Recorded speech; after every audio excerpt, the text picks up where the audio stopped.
Huwag kang gala ng gala kung saan-saan. Baka may nagkakagusto na sa'yong ibang nilalang. Start time. Gusto ko lang ibahagi yung naranasan ko ng college pa ako. 30 years old na ako at naaalala ko pa rin ang lahat ng nangyari sa akin.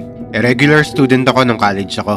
During vacant hours, ini-invite ako ng mga classmate kong mamasyal kahit saan. Mga mall at coffee shop. One time, nag-iaya silang mamasyal sa ilog malapit sa bahay ng isa pa naming classmate. Sumama ako kasi sawa na rin ako mag-mall or mag-coffee shop. Masaya lang kami nagkwentuhan na may kasamang snacks. Umabot kami ng 5 PM pero hindi na kami nagpagabi kasi may klase pa kami. Nung umuwi ako sa bahay, may naaamoy akong kakaiba sa kwarto ko. Amoy sampagita. Nagulat ako sa amoy kasi wala naman akong ganung pabango at wala namang sampagita sa kwarto ko. Pinabayaan ko na lang yon hanggang sa nakatulog ako.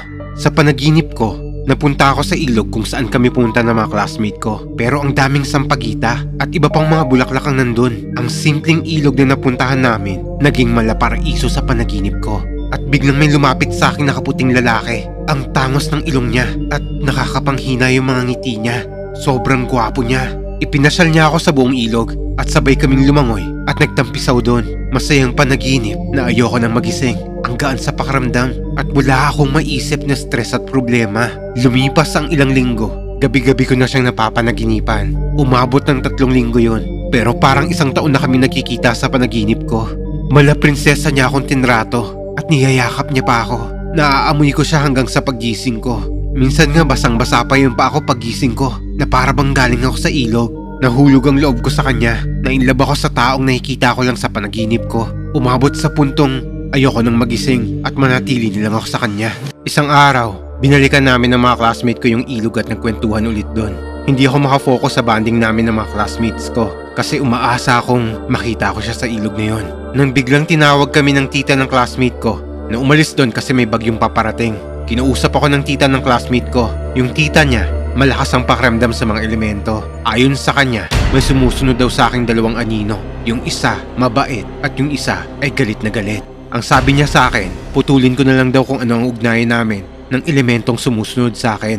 Sabi niya pa, kailangan ko na raw tumanggap ng manliligaw na totoong tao. Nung umuwi na ako ng araw na to, napaisip ako na hindi ko kayang tumanggap ng manliligaw. Kasi masaya na ako dun sa lalaking nakakasama ko sa panaginip ko. Hinahawi niya ang buhok ko at pinapahiga ko siya sa mga binti ko. Ayoko siyang saktan. Nung nakatulog na ulit ako, ibang tao na ang nagpakita sa akin sa ilog na yon. Isang matandang babae na sobrang ganda pero galit na galit siya sa akin. Sinisigawan niya ako ng ibang lengguwahe na hindi ako pamilyar pero naiintindihan ko siya. Para bang pinapaalis niya ako sa ilog na yon at ayaw niya na akong makita ulit. Paggising ko, sobrang taasan ng lagnat ko. Hindi ako makabangon. Umabot ng 3 araw. Hindi pa rin ako gumagaling. Hindi ko na rin napapanaginipan yung lalaki. Nanghihina ako at umiiyak. Nakaramdam na ako ng pagkamis at sobrang lungkot. Kaya nagpa-confine na ako sa ospital dahil lumala yung sakit ko. Nagtatae at sumusuka na ako. Napapanaginipan ko ulit yung lalaki dun sa ospital. Niyakap ko siya at tila bang napakalungkot ng mukha niya. Umiiyak siya pero wala siyang sinasabi sa akin. Hanggang sa nagising ako na okay na ang pakaramdam ko. Na-discharge ako sa ospital at umuwi na ng bahay. Hindi ko na ulit nakita yung lalaking yon at yung ilog sa panaginip ko.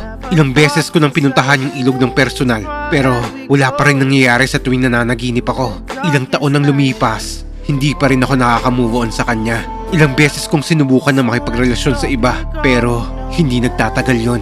Hanggang ngayon, walang ni isa ang may kayang gawin kung gaano niya ako napasaya. Single mom ako at hindi rin kami nagtagal ng partner ko. Sinubukan kong kumilala ng iba pero naiisip ko pa rin siya. Naniniwala pa rin ako na hindi lang yung isang normal na panaginip. Hanggang ngayon, naniniwala ako na nandyan pa rin siya. Pinagmamasdan ako. No matter where you go, you're always on my mind. I could